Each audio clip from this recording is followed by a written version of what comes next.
The electricity flickered once, twice, then gave up the ghost entirely. Lexi Hudson sighed, her fingers hovering over the keyboard of her laptop, the half-completed graphic design project now saved only by the grace of her computer's battery.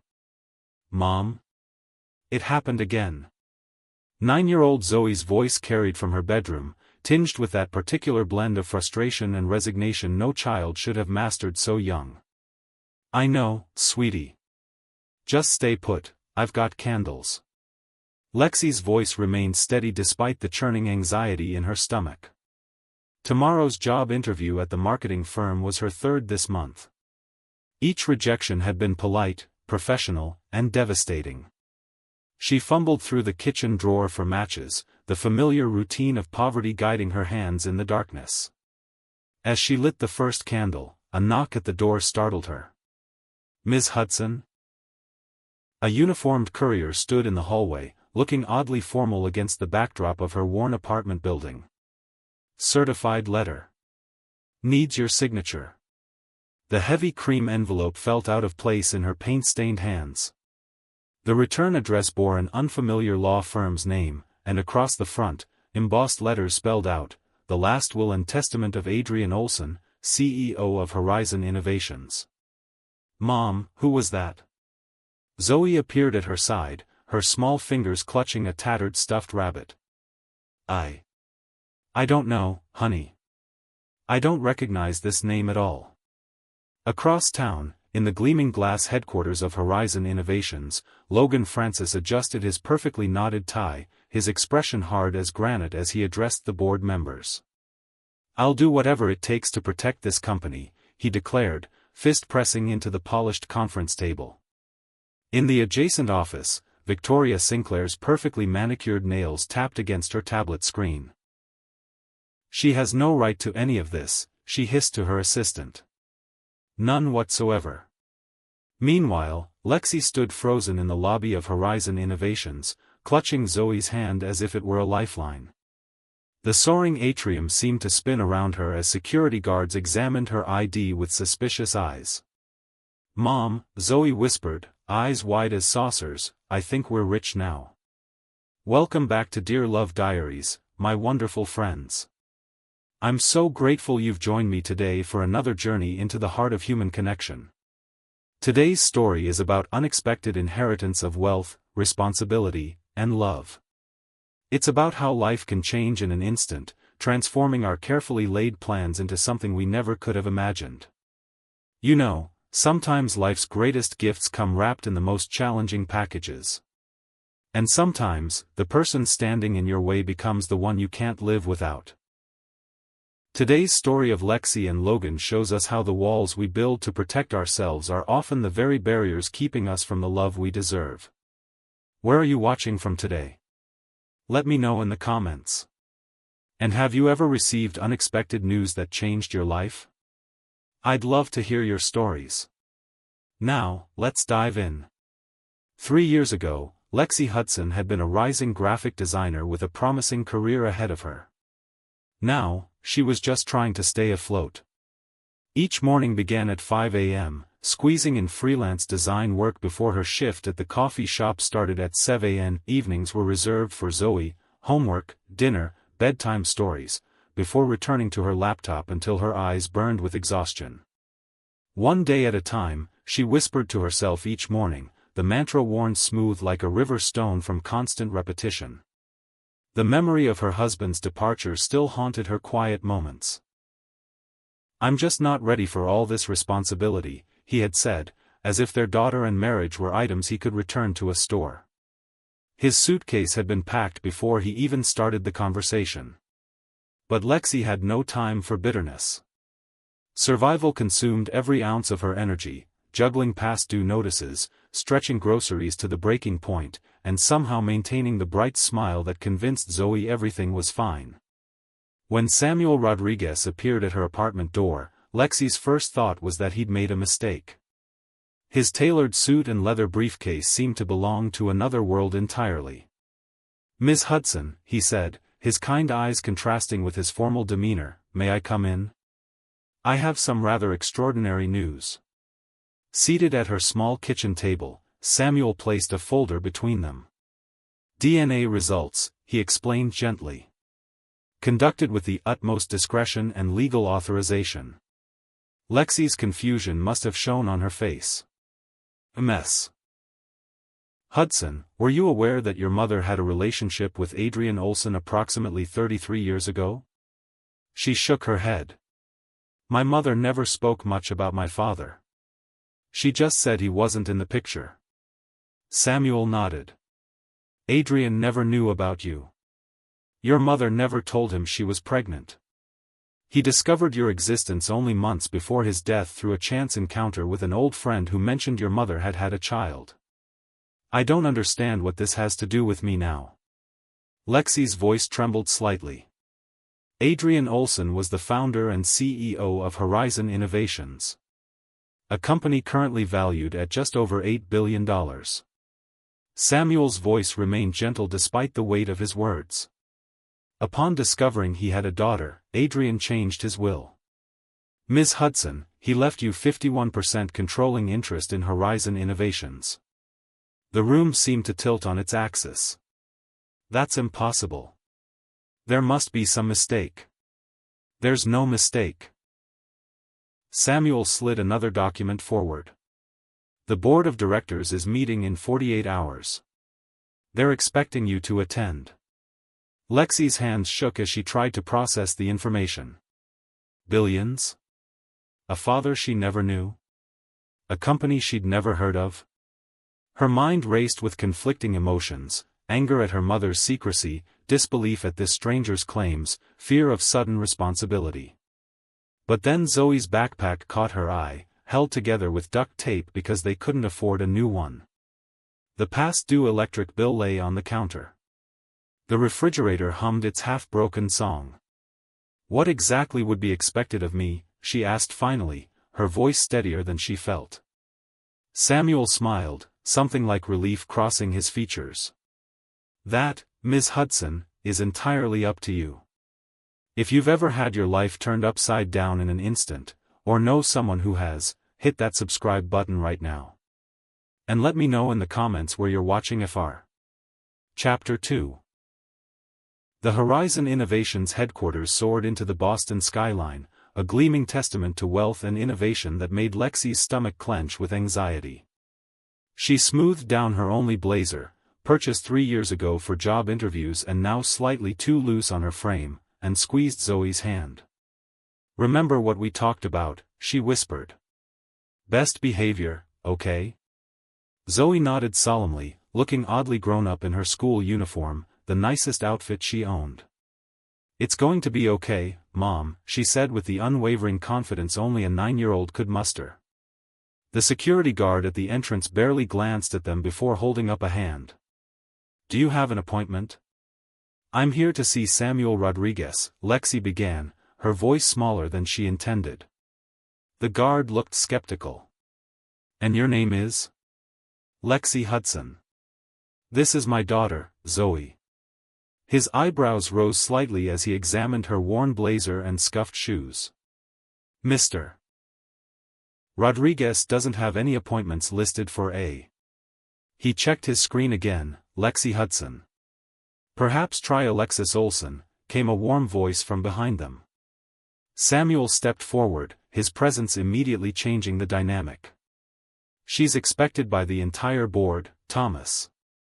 The guard's expression transformed instantly. Of course, Mr. Rodriguez. My apologies, Ms. Olson. Lexi opened her mouth to correct him, she'd never used that surname in her life, but Samuel was already guiding them toward the elevator. Wow, Zoe breathed as they stepped into the atrium. Her eyes tracked upward to the skylights 30 stories above, where sunshine streamed onto a massive living wall of plants. Do people really work here? They do, Samuel smiled, his eyes crinkling with genuine warmth as he watched Zoe's wonder. And they're quite excited to meet you both. Lexi doubted that very much. The weight of eyes followed them across the lobby, curious, judgmental, speculative. She felt painfully out of place, as if her very presence was contaminating the polished perfection around her. The elevator whisked them to the executive floor with stomach-dropping speed. As the doors opened, they were greeted by a striking woman in her mid-40s, impeccably dressed in a tailored suit that probably cost more than Lexi's entire wardrobe. Victoria Sinclair, she introduced herself, extending a manicured hand while her eyes performed a rapid assessment of Lexi. Chief Strategy Officer. How unexpected to finally meet you. The pause spoke volumes. Lexi Hudson, she replied, trying to match Victoria's firm handshake. This is my daughter, Zoe. Victoria's smile never reached her eyes. Of course. The child. How charming to bring her to a board meeting. Samuel cleared his throat. I've arranged for Zoe to wait in Adrian's private lounge. Angela will look after her during the meeting. Victoria turned her attention back to Lexi. I understand you have no business experience whatsoever. Art school dropout, wasn't it? I completed my degree, Lexi corrected quietly. In graphic design. I worked for Martin and Associates before. Before becoming a barista, Victoria finished for her. Yes, we've done our research. A single mother with no business education or corporate experience whatsoever, who until yesterday had never heard of Horizon Innovations. Her voice dripped with honey-coated disdain. Adrian built this company from nothing over 30 years. I've dedicated 20 years of my life to it. I was his rightful successor in every way that matters. Before Lexi could respond, the atmosphere in the hallway shifted perceptibly. Conversations hushed. Postures straightened. He entered like a force of nature, tall, broad-shouldered, with the disciplined bearing of someone accustomed to command. His dark suit fit him perfectly, and his expression was one of controlled assessment as his eyes locked onto Lexi. Logan Francis, Samuel murmured in her ear. Chief Financial Officer.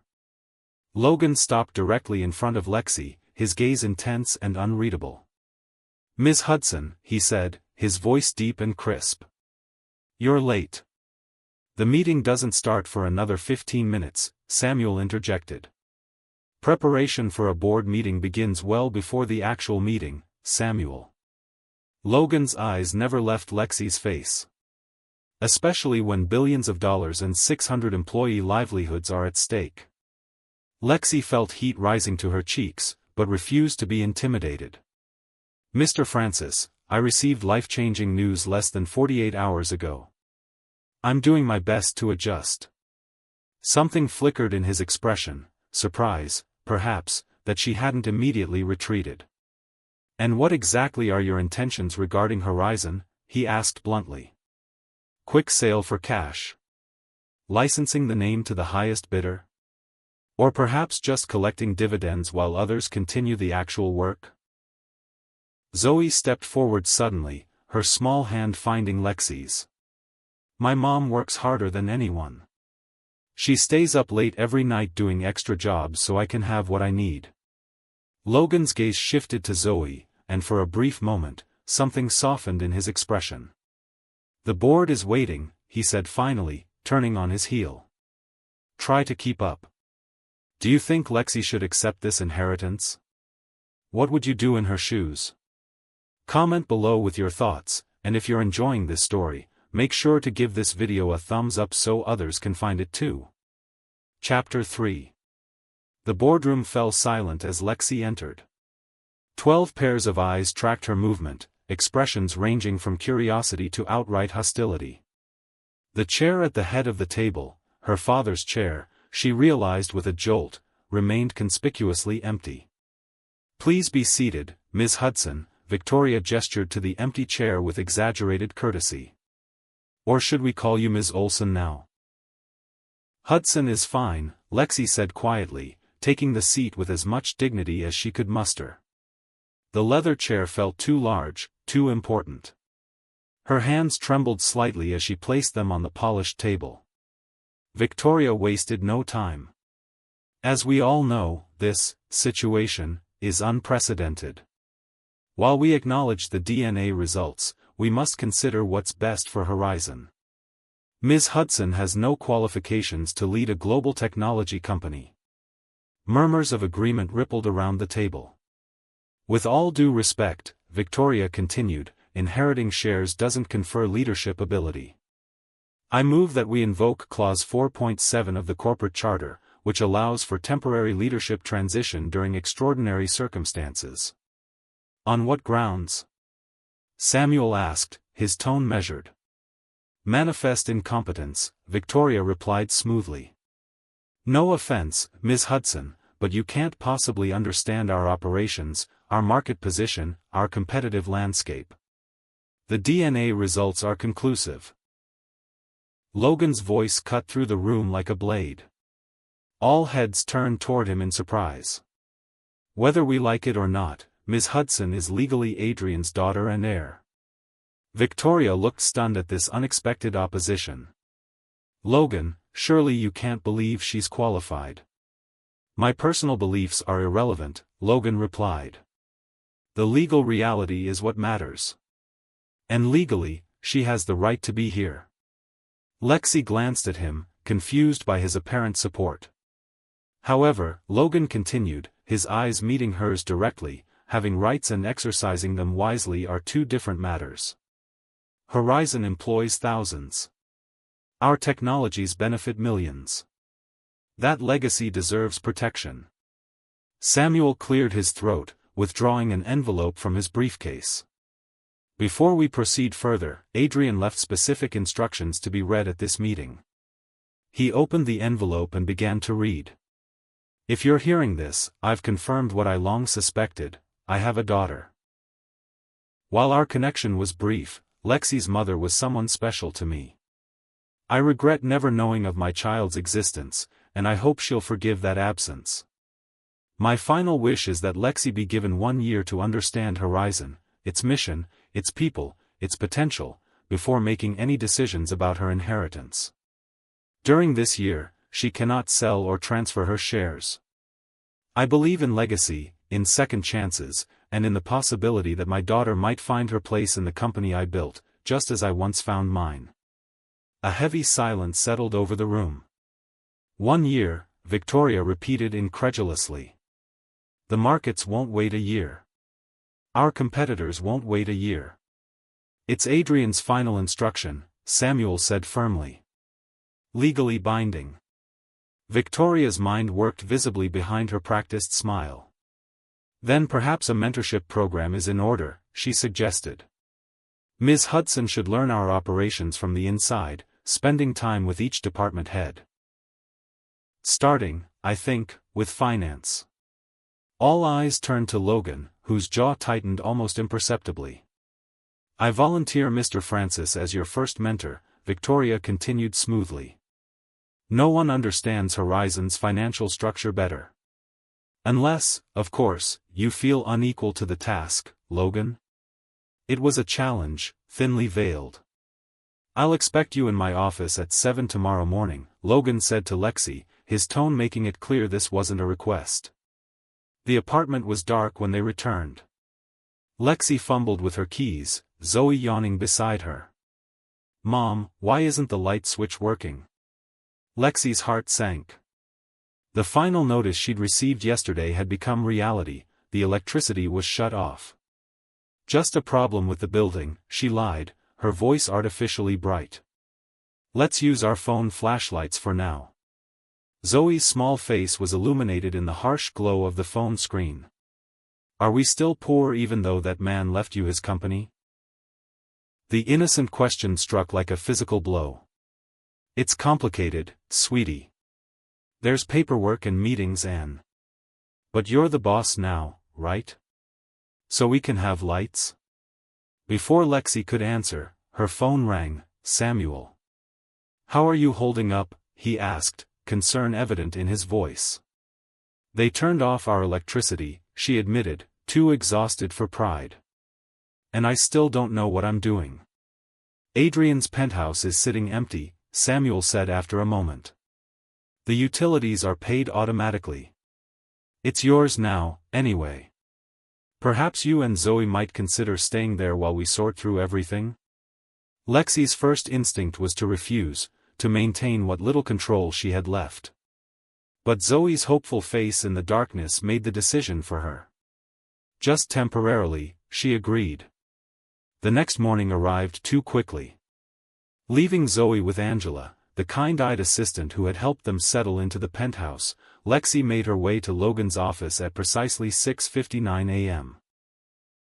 He was already there, of course, reviewing documents with such intensity he didn't immediately notice her. "Good morning," she said, forcing confidence into her voice. Logan looked up, surprise flickering briefly across his features. "You're prompt. That's something, at least." He handed her a schedule, hour by hour, minute by minute, her entire day mapped out in relentless detail. Quarterly projections at 7, budget review at 9, investor call at 11, lunch meeting with R&D at 12:30. The list continued, an impenetrable wall of financial terminology and business acronyms. "Is this some kind of test?" she asked. "Every day is a test when you're responsible for billions of dollars," he replied evenly. "Can you handle it?" By midday, Lexi's head was spinning with figures and projections. The investor call had been particularly brutal, rapid-fire questions she couldn't hope to answer, Logan stepping in repeatedly to cover her ignorance. Yet during the R&D lunch, something shifted. As the team presented concept drawings for a new user interface, Lexi found herself on familiar ground at last. "The accessibility features are buried 3 menus deep," she pointed out, pulling over a tablet to sketch an alternative layout. "What if we integrated them here instead? More intuitive, especially for users with limited tech experience." The room fell silent. Then the lead designer grinned. "That's actually brilliant. Simple but effective." Logan's expression remained unreadable, but he studied her sketch with focused attention. Meanwhile, down the hall, Zoe had charmed the entire administrative staff, who took turns showing her around and answering her endless questions about what everything did and how it worked. "Have you ever been underestimated? How did you prove your worth? Share your experiences in the comments. And if you're new here, subscribe for more stories of love conquering the toughest circumstances." Chapter 4. The clock on Logan's office wall read 10:43 p.m. when he finally stretched, his shoulders cracking after hours hunched over quarterly projections. The building had grown quiet around him, most employees long gone. Only the cleaning staff and a few dedicated workaholics remained at this hour. A soft glow from the conference room caught his attention as he packed his briefcase. He paused, certain he'd been the last executive on the floor. Lexi sat alone at the large table, surrounded by presentation printouts and her laptop. Her hair was pulled back in a messy bun, a pencil stuck through it haphazardly. She didn't notice him watching as she deleted an entire slide, redesigning it from scratch with focused intensity. Logan approached silently, studying her work over her shoulder. The bland, text-heavy slide he'd approved earlier had transformed into something clear, visually compelling, and, he had to admit, far more effective. "That's actually an improvement," he said. Lexi jumped, hand flying to her chest. "You scared me. Why are you still here?" he asked, genuinely curious. "The presentation isn't until tomorrow afternoon." She gestured at the screen. These slides weren't working. Too dense, no visual hierarchy. People retain information better when it's both seen and heard in complementary ways. She hesitated, then added, "It's basic design psychology." Logan pulled out a chair and sat beside her, surprising them both. He studied the before and after versions thoughtfully. "You're right," he admitted, the words seeming unfamiliar on his tongue. "This communicates the data more effectively." A small smile curved her lips. "I may not understand all the numbers yet, but I do know how to make information accessible." For a moment, something almost like respect passed between them. "You should go home," he said finally. "Get some rest. Tomorrow will be another long day." As if on cue, her phone chimed with a text. "It's the sitter with Zoe. She says everything's fine, but you'd rather be with your daughter than here," Logan finished for her. It wasn't a question. Lexi nodded, already gathering her things. "I'll email you the updated presentation." "I'll walk you out," he said, the offer surprising them both. The annual company picnic arrived on a perfect June Saturday, the kind of crystalline New England day that made even the most dedicated office dwellers appreciate the outdoors. Employees and their families gathered in a sprawling private park, with catered food stations, games, and live music creating a festival atmosphere.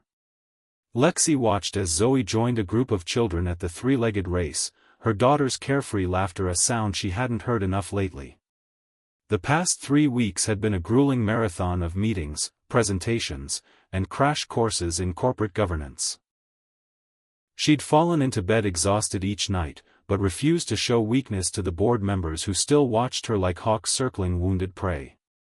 Victoria materialized beside her, 2 glasses of champagne in hand. She offered one to Lexi with a smile that almost seemed genuine. "You've surprised some people," she admitted, nodding toward a group of board members. "The R&D team won't stop talking about your interface suggestions." Lexi accepted the glass cautiously. "Thank you. I'm trying." Of course, redesigning a few screens is hardly the same as running a multi-billion-dollar company, Victoria added, her true feelings showing through. "But it's a start, I suppose." Before Lexi could respond, a child's scream cut through the ambient noise. Her head whipped around instinctively, a mother's radar, to see Zoe on the ground, clutching her knee. Lexi was halfway across the lawn when she realized someone had beaten her there. Logan knelt beside Zoe, his usual stern expression replaced with gentle focus as he examined her scraped knee. "That looks painful," he was saying as Lexi arrived breathless. "But I think you'll survive. I've seen worse." Zoe looked up at him with tear-filled eyes. "Really?" "Absolutely. When I was a Navy medic, I treated all kinds of injuries. This is definitely not the worst."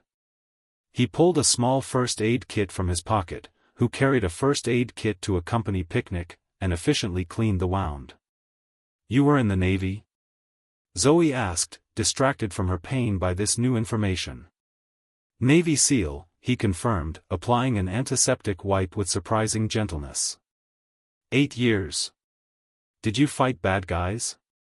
Zoe was fully engaged now, injury forgotten. A shadow crossed Logan's face. "Sometimes. But mostly, I helped protect people." He finished bandaging her knee with practiced efficiency, then helped her stand. "There. Good as new." "Thank you," Lexi said, genuinely touched by his kindness toward Zoe. "I didn't know you were a medic." "There's a lot we don't know about each other, Ms. Hudson," he replied, his formal tone returning as he stood. Yet something had shifted, a glimpse of the man beneath the CFO's armor. The following Tuesday brought disaster. Victoria had, helpfully, rescheduled Lexi's meeting with their largest client to accommodate a supposed conflict. Only after Lexi entered the conference room, utterly unprepared, did she discover the client expected a complete presentation on the upcoming product release. She froze, panic rising as 6 expectant faces stared at her. I thought this was just an introductory meeting." The client's CEO frowned. "We were promised a full technical breakdown and timeline." The door opened, and Logan entered carrying a tablet and projection adapter. "Apologies for the delay. Technical difficulties." His eyes met Lexi's, a clear message, "Play along." To her astonishment, he launched into a flawless presentation about products she barely understood yet. When questions arose, he deftly redirected them to areas where she could contribute: user experience, design philosophy, accessibility features. Somehow, they made it through, the clients leaving satisfied. As the door closed behind them, Lexi turned to Logan. "You saved me." "Why?" Because your failure reflects on Horizon, he said simply. Victoria set me up, didn't she? Logan's silence was answer enough. I don't understand this place, Lexi admitted, slumping into a chair. The politics, the power plays. It's exhausting. It's business, Logan replied, but without his usual edge. For what it's worth, you handled yourself well once we got started. Thanks to you. She studied him curiously. Why do you care so much about this company? It's not just a job to you. For a moment, she thought he wouldn't answer. Then, I joined Horizon after my military service ended. It gave me purpose when I needed it most. I'm sorry, a junior executive interrupted, poking his head through the door. Ms. Hudson, your daughter's school called. Zoe isn't feeling well. I have to go, Lexi said immediately, gathering her things. But the budget meeting, the executive began. Can wait, Logan finished firmly. Family comes first. The words hung in the air between them, unexpected and revealing. Hours later, with Zoe asleep after a bout of stomach flu, Lexi was surprised by a knock at the penthouse door. Logan stood there, holding her forgotten laptop and a paper bag. You left this, he explained, handing over the computer. And I thought you might not have had time for dinner. He offered the bag, which emitted delicious aromas. You brought me food? She asked, genuinely surprised. Just leftovers from the executive dinner, he said dismissively. How's Zoe? Sleeping now. It was just a bug. An awkward silence fell between them, neither quite knowing how to navigate this territory outside the office. Would you like to come in? She offered hesitantly. There's way too much food for just me. To her surprise, he nodded. Over containers of gourmet pasta and salad, their conversation drifted away from balance sheets and projections. He spoke of his military service, the structure and purpose it had given him after a childhood with a stern, emotionally distant grandfather. She shared the challenges of single motherhood, of abandoning her career dreams to provide stability for Zoe. You didn't abandon them, Logan corrected her. You adapted. There's a difference. His understanding, so unexpected, brought tears to her eyes that she quickly blinked away. What would you do? She asked suddenly. If you were me, with this inheritance and responsibility you never asked for? For once, Logan didn't have an immediate answer. I don't know, he admitted finally. But I'm starting to think you might be stronger than anyone gave you credit for. Chapter 5. July brought a heatwave that settled over Boston like a wool blanket. Inside Horizon's climate-controlled offices, however, a different kind of tension was brewing. Lexi had begun to notice urgent whispers that ceased when she approached, board members huddled in corners with worried expressions, and Logan spending increasing hours behind closed doors with legal counsel. When Logan asked to meet her privately in Adrian's old office, a space she'd avoided using, feeling like an imposter, Lexi knew something significant was happening. Close the door, he said, his posture rigid even by his military standards. The windows behind him showcased the Boston skyline, making him appear like a sentinel against the backdrop of the city. What's going on? She asked directly. Everyone's acting strange, and Victoria actually smiled at me this morning, which is frankly terrifying. A ghost of amusement flickered across Logan's face before disappearing into his usual serious expression. We have a situation. Nexus Tech is making moves for a hostile takeover. A hostile takeover? Of Horizon? The concept seemed impossible. How? They're aggressively buying up minority shares and approaching board members with incentives to support the acquisition. With your 51%, they can't succeed outright, but they can make things extremely difficult. He paused, choosing his words carefully. There's also the matter of the one-year provision in Adrian's will. What about it? It creates uncertainty. The markets hate uncertainty. Our stock price has dropped 12% since the announcement of new leadership, and key talent is being poached. His jaw tightened. We need to project stability. Immediately. I'm open to suggestions, Lexi said, crossing her arms. I've been working 16-hour days trying to learn this business. Logan stood and walked to the window, his back to her. When he turned, his expression was resolute. Marry me. Lexi thought she'd misheard. Excuse me? A marriage between us would stabilize the company's position immediately. Stock transfer laws provide additional protection against hostile takeovers when shares are held in certain family trusts. His tone was matter-of-fact, as if proposing a routine business transaction. You can't be serious. Lexi stared at him, searching for any sign he was joking. I'm always serious, especially about Horizon's well-being. Logan maintained his composed demeanor, though a muscle worked in his jaw. This isn't about emotions. It's about protecting 600 jobs and a legacy that matters. Lexi stood, needing to move, to process. Let me get this straight.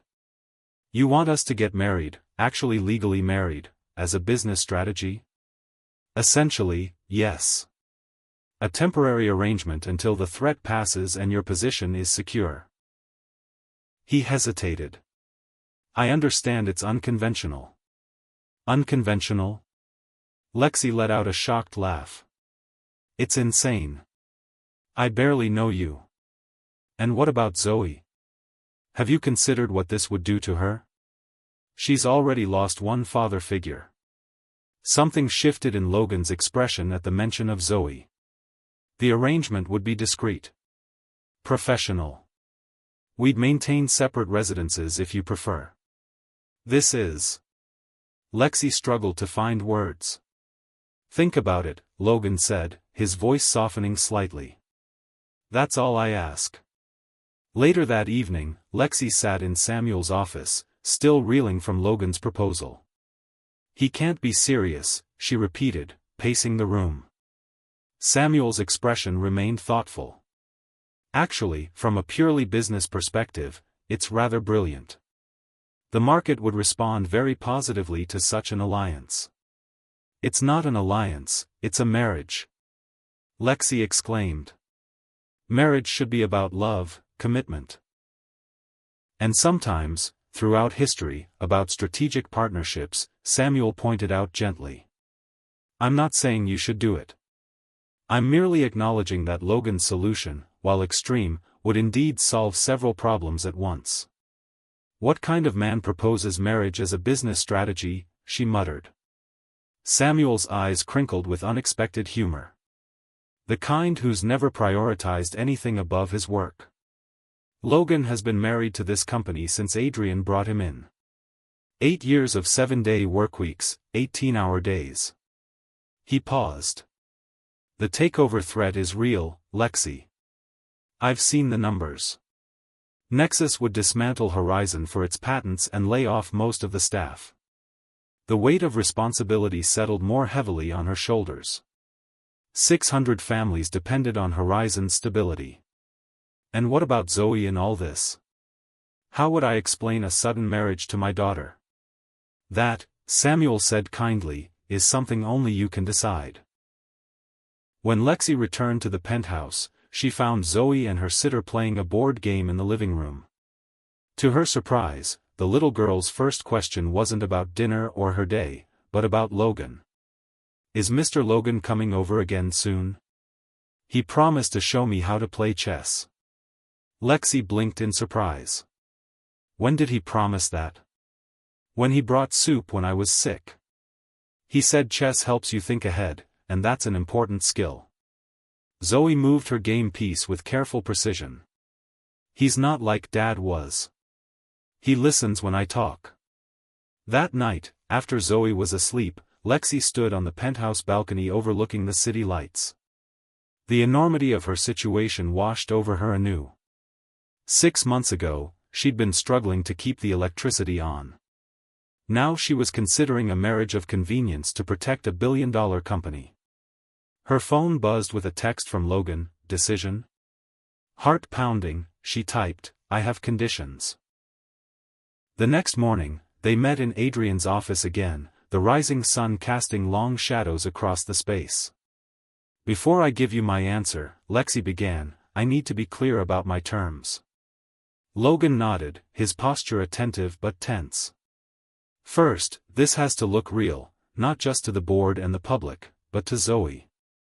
I won't have her caught in some corporate lie. That means a proper courtship period before any wedding. Lexi kept her voice steady. Second, we agree now on an exit strategy for when the threat passes. Third, we make decisions about Horizon together during this arrangement. She expected immediate pushback on the last condition. Instead, Logan considered her words carefully. Those terms are acceptable, he said finally. But I have one condition of my own. Complete honesty between us, even when it's difficult. No hidden agendas.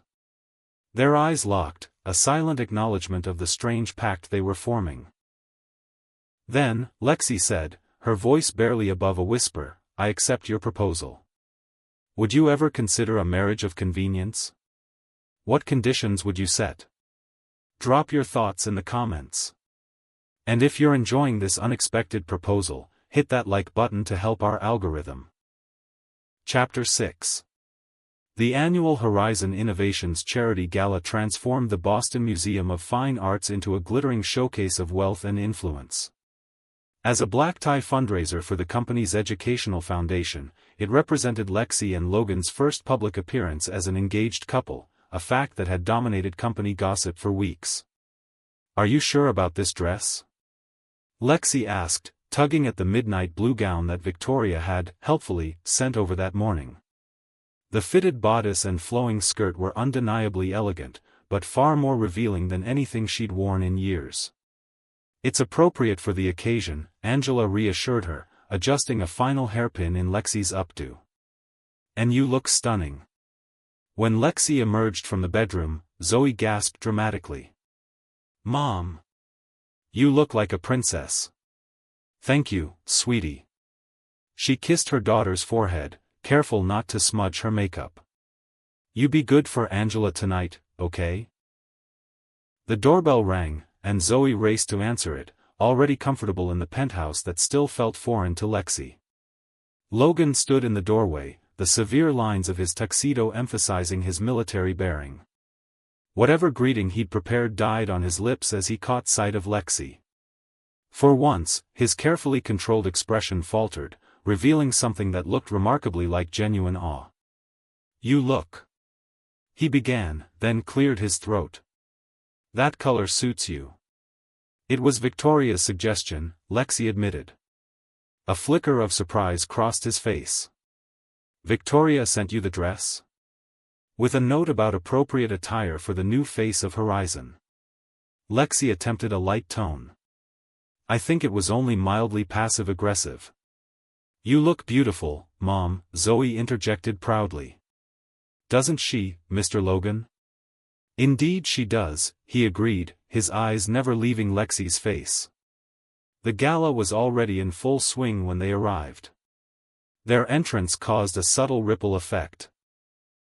Conversations pausing, heads turning, speculation spreading like wildfire. Logan placed his hand at the small of Lexi's back, the warmth of his palm seeping through the thin fabric of her gown. Smile, he murmured close to her ear. Everyone's watching.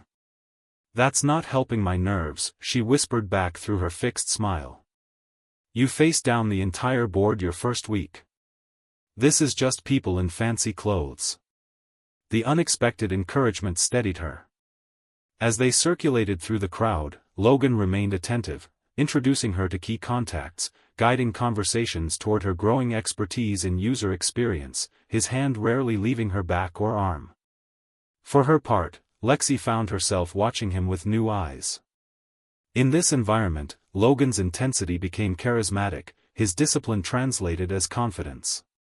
She caught glimpses of dry humor in his interactions, a thoughtfulness in how he ensured she was never left stranded in uncomfortable conversations. Quite the performance, Victoria commented, appearing beside Lexi at the champagne fountain. Her red gown was impeccable, her smile sharp. You almost look like you belong here. Thank you for the dress recommendation, Lexi replied evenly.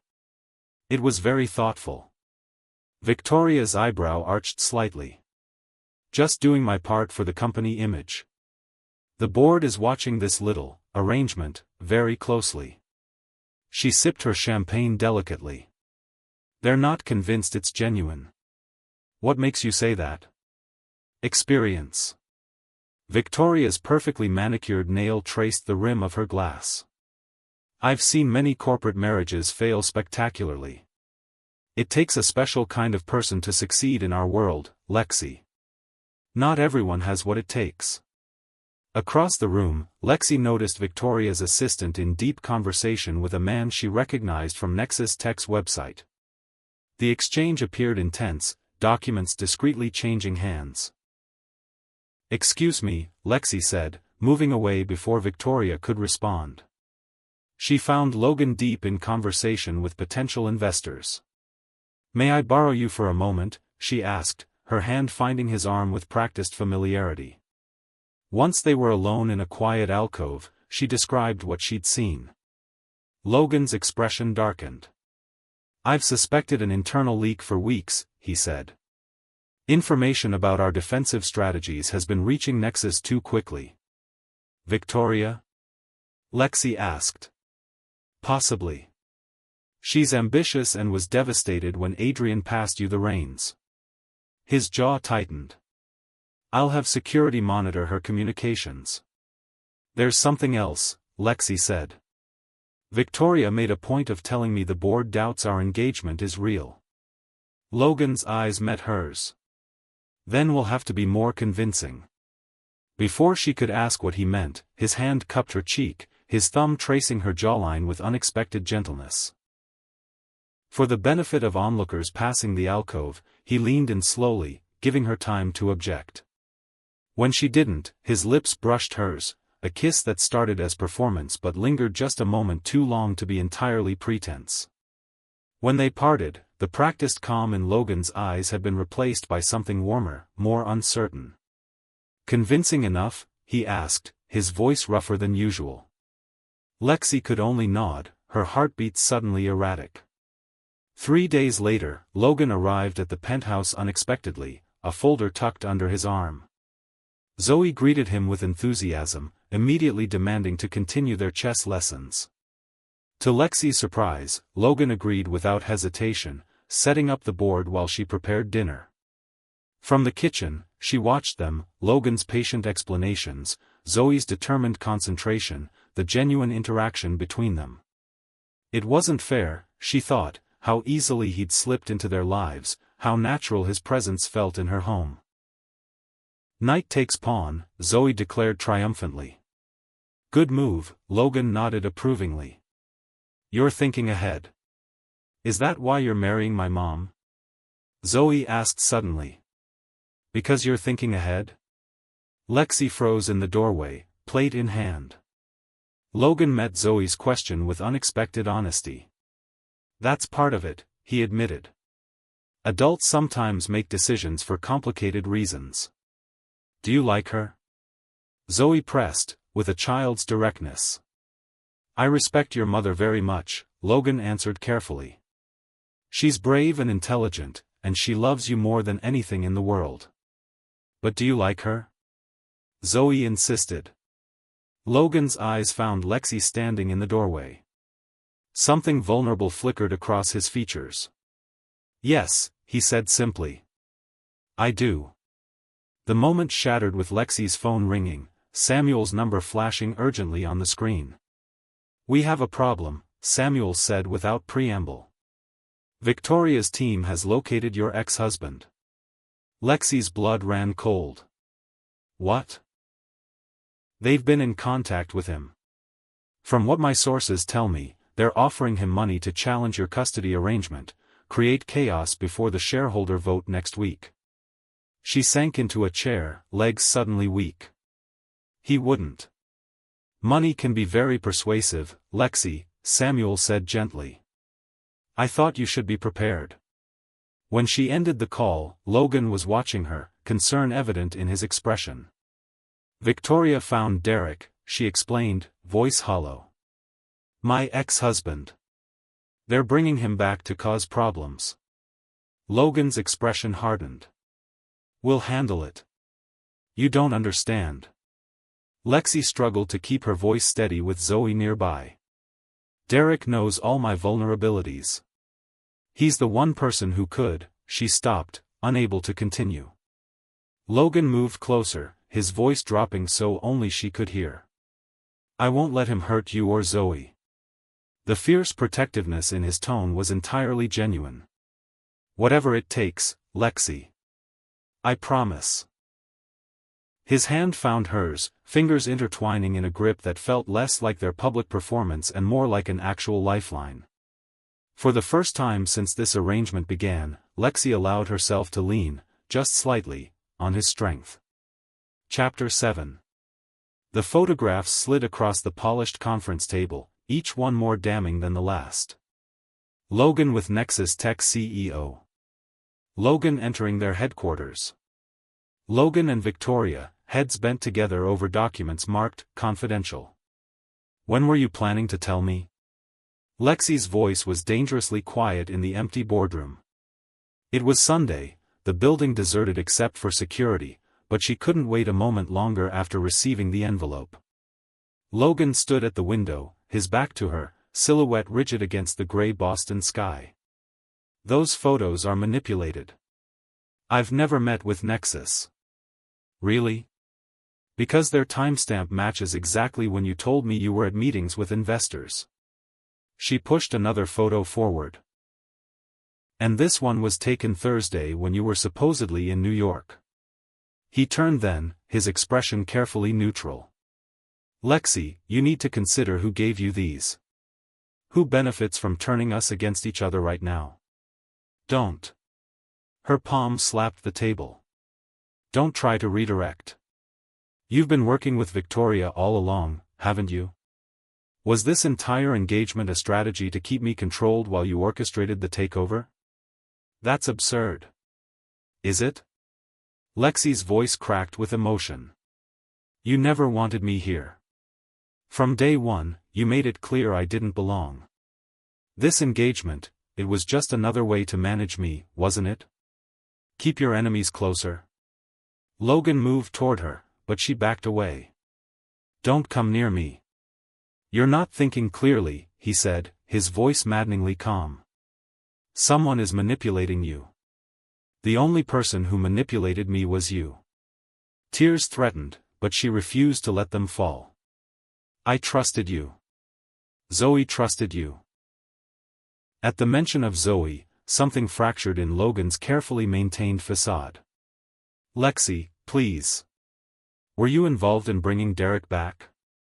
The question had been tormenting her for days. Did you help Victoria contact him? No. The denial was immediate, his voice sharp with genuine anger. I would never do that to you or Zoe. She wanted to believe him. Part of her, a part growing stronger with each passing day, had begun to trust him, to see beyond the rigid exterior to the complex man beneath. Now she questioned everything. The board meeting is tomorrow, she said finally. I'll make my statement as planned. After that, our engagement is off. I'll find another way to protect Horizon. Lexi. We're done, Logan. The penthouse felt suffocating. Lexi packed quickly, throwing essentials into bags while Zoe watched with confused, frightened eyes. Why are we leaving? Where are we going? Her daughter asked repeatedly. We just need some space to think, Lexi explained, trying to keep her voice steady. A little break. Is it because of Mr. Logan? Are you fighting? Lexi knelt before her daughter, heartbreaking at the worry in those young eyes. Grown-up relationships are complicated, sweetie. Sometimes people don't turn out to be who we thought they were. Like Daddy, Zoe said with the painful wisdom of a child who had already lost one parent. Oh, honey. Lexi pulled her into a tight embrace, her own tears finally breaking free. I'm so sorry. They checked into a modest hotel downtown, using cash rather than the company credit card. Lexi silenced her phone, ignoring the barrage of calls and texts from Logan, Victoria, even board members. She needed clarity, space to think beyond the conflicting narratives and emotions clouding her judgment. Hours passed. Night fell. Zoe eventually drifted to sleep, clutching her stuffed rabbit. Lexi sat by the window, watching the city lights shimmer through her tears. A soft knock at the door startled her. She approached cautiously, checking the peephole with trepidation. Samuel stood in the hallway, his kind face lined with concern. "How did you find us?" she asked, opening the door just enough to speak through the gap. "I've been calling hotels for hours," he admitted. "May I come in?" She hesitated, then nodded, stepping aside. Samuel glanced at Zoe's sleeping form before speaking in hushed tones. "Logan has been trying to reach you. He's frantic." "I'm sure he is," Lexi said bitterly. "His plans are falling apart." Samuel's eyebrows rose. What plans would those be? The takeover. His alliance with Victoria. All of it. She retrieved the envelope of photographs, handing them to Samuel. It was all a lie. Samuel examined the images with careful attention, his expression growing increasingly troubled. Finally, he set them aside with a heavy sigh. "Lexi, I've known Logan Francis for 8 years. He's many things, stubborn, overly disciplined, emotionally guarded, but he's not disloyal." Samuel removed his glasses, pinching the bridge of his nose. "These photos are extremely convincing forgeries." "How can you be sure?" "Because I was with Logan during several of these supposed meetings. And this one," he tapped a particularly damning image, "was allegedly taken when Logan was in surgery having his appendix removed. I drove him to the hospital myself." Doubt crept in, undermining her certainty. But who would go to these lengths? Who stands to gain the most from destabilizing your relationship right before a critical board vote? Samuel asked gently. "Victoria," Lexi whispered, the pieces falling into place. But she seemed almost friendly lately. "The dress for the gala. A classic misdirection." While you were focused on her apparent acceptance, her real plan was taking shape. Samuel hesitated. "There's something else you should know. Victoria met with your ex-husband yesterday." Lexi's stomach dropped. "What?" "The meeting didn't go as she expected. Derek apparently took her money, then called Logan immediately afterward." Samuel reached into his briefcase, withdrawing a sealed envelope. "Logan asked me to give you this if I found you. He said to tell you he understands if you don't come back, but he needed you to know the truth." With trembling fingers, Lexi opened the envelope. Inside was a recording device and a handwritten note in Logan's precise script: "I never betrayed you. Please listen." She pressed play, holding her breath. Victoria's voice emerged, crisp and businesslike. "Mr. Hudson, thank you for meeting me." "Let's skip the pleasantries," Derek's voice, still so jarringly familiar after 3 years. "You said this was about Lexi and money. Those are the only 2 words that got my attention. Straight to business." "I appreciate that." Papers rustled. "Here's my offer. Contest the custody arrangement for your daughter. Create a legal distraction right before our board meeting. In exchange, $500,000. A low whistle from Derek. "That's a lot of cash just to mess with my ex-wife. I have my reasons. Do we have a deal?" A pause, then Derek's voice, unexpectedly serious. "You know, I was a real piece of work when I left Lexi. Selfish, immature, afraid of responsibility. But even I wouldn't use my own kid as a pawn for money." "Everyone has a price," Victoria insisted. "Maybe. But you should know something about Lexi Hudson. She's the strongest person I've ever met. Whatever game you're playing, you'll lose. The recording continued, capturing Derek's departure and Victoria's frustrated call to her assistant. Plan B, release the doctored photos to Lexi tomorrow. We need to break her trust in Logan before the vote. Lexi sat in stunned silence after the recording ended, emotions swirling too fast to process. He was protecting me, she whispered. All along, Logan was protecting me. The question is, Samuel said gently, what will you do now? Chapter 8. Dawn broke over Boston with gentle persistence, painting the sky in hues of pink and gold. Lexi had barely slept, her mind racing with revelations and regrets. She'd spent hours replaying the past weeks, seeing Logan's actions in a new light, his protectiveness, his honesty with Zoe, the way his eyes softened when he thought she wasn't looking. The board meeting was scheduled for 9 a.m. By 7:30, she and a sleepy Zoe were back at the penthouse, quickly changing into fresh clothes. By 8:15, they were walking through Horizon's lobby, turning heads with their unexpected appearance. Where are we going, Mom? Zoe asked, struggling to keep up with Lexi's determined pace. To find Mr. Logan, Lexi explained, hitting the button for the executive floor. I need to tell him something important. Logan's office door was closed, his assistant's desk empty this early. Lexi knocked once, then pushed the door open without waiting for a response.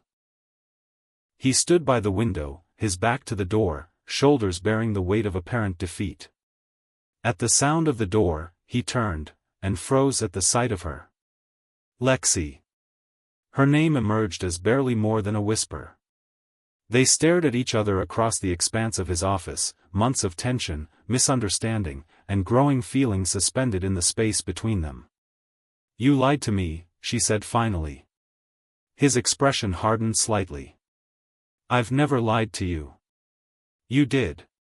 She took a step forward. You said this was just business.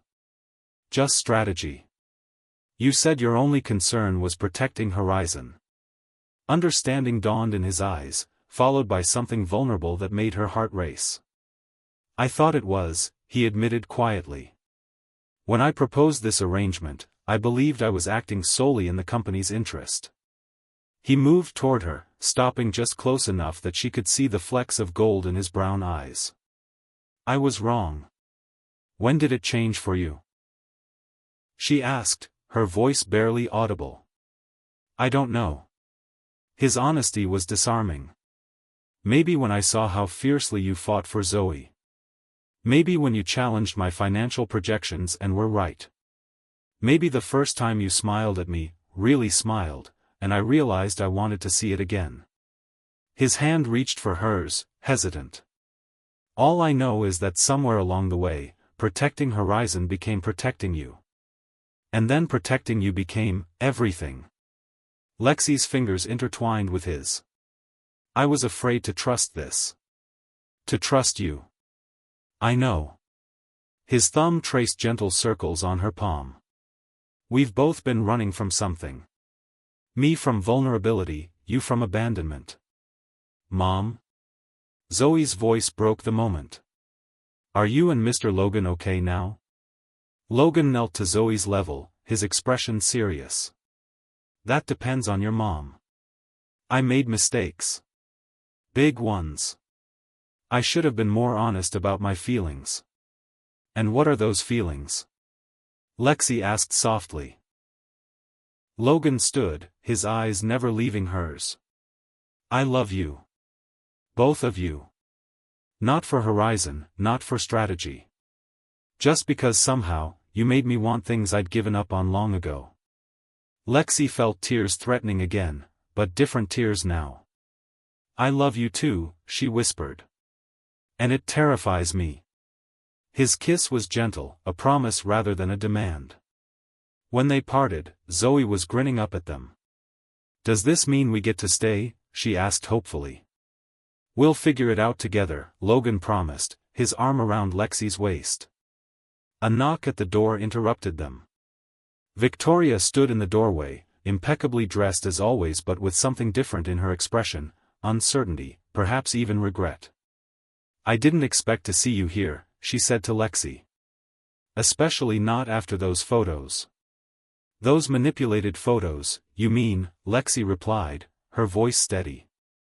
Did you really think I wouldn't discover the truth? Victoria's composure slipped momentarily before she recovered. Well. It seems I've underestimated you. Again. She stepped into the office, closing the door behind her. The board meeting starts in 15 minutes. I assume you're planning to expose me? That depends, Lexi said, surprised by her own calm. On whether you're willing to consider an alternative. Victoria's perfect eyebrow arched in surprise. I'm listening.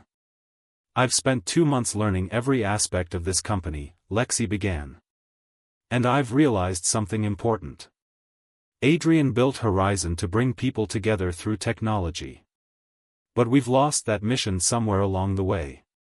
Sentimentality doesn't drive profit margins, Victoria countered, though with less conviction than usual. Actually, it does. Our most successful products have always been those that genuinely improved people's lives. Lexi moved toward the desk, picking up the proposal she'd been working on for weeks. I'm proposing a new direction. Integrating my background in user experience and design with your market knowledge and strategic thinking. Victoria's surprise was evident. You want to work with me? After everything? You've dedicated 20 years to Horizon. That experience is valuable. Lexi held her gaze steadily. But this can only work if we're honest with each other. No more schemes, no more manipulation. Victoria studied her for a long moment, calculation and contemplation playing across her features. Finally, she sighed. You're not at all what I expected, Lexi Hudson. I'll take that as a compliment, Lexi smiled. So, are you in? Let me see that proposal, Victoria said, extending her hand. As she scanned the document, her expression shifted from skepticism to grudging respect. This, actually addresses several market gaps we've been ignoring. I know, Lexi said simply.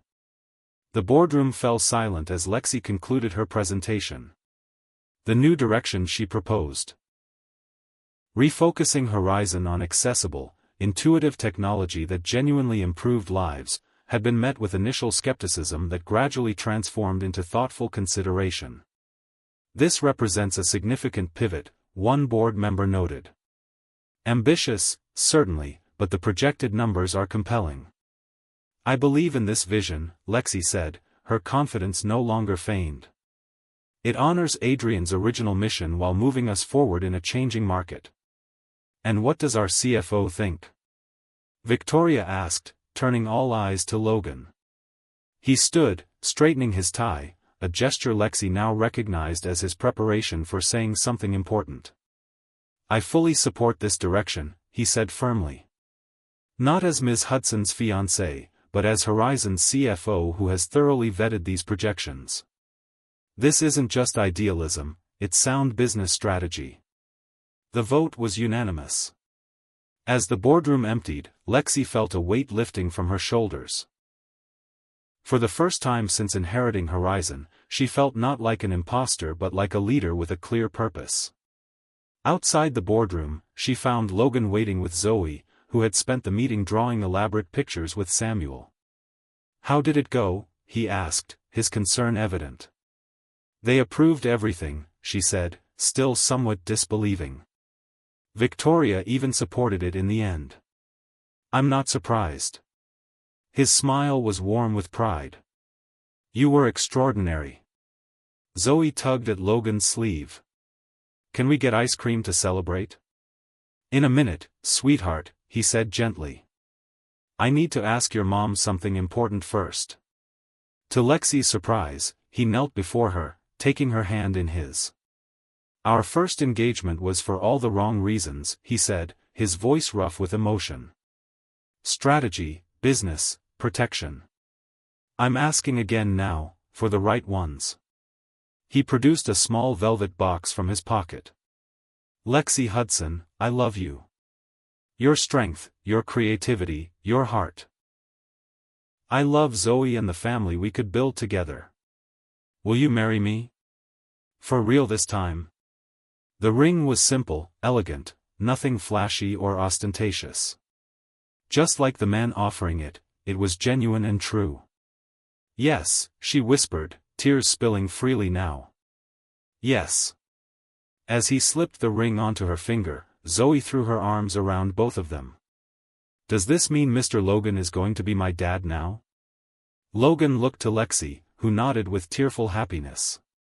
If that's what you want, he told Zoe seriously. The little girl's face lit up with joy. I've been practicing my chess moves. Now we can play all the time. All the time, Logan promised, gathering them both into his embrace.